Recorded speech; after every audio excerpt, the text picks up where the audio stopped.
guys, I'm Christina from Hungry Forever Bangalore, and today we are here at Aubrey Hot Chocolaterie, where they've come up with an absolutely amazing menu for April Fool's Day. So what you see is not what you're gonna get, so let's check it out.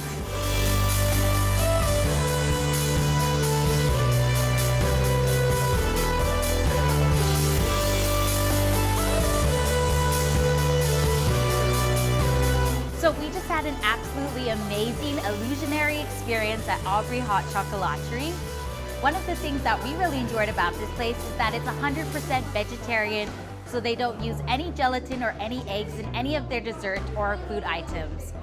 We really enjoyed the fun, goofy quality of cutting into a tomato and realizing it's actually a green apple dessert, as well as biting into those nuts and bolts and getting different flavors in every single bite.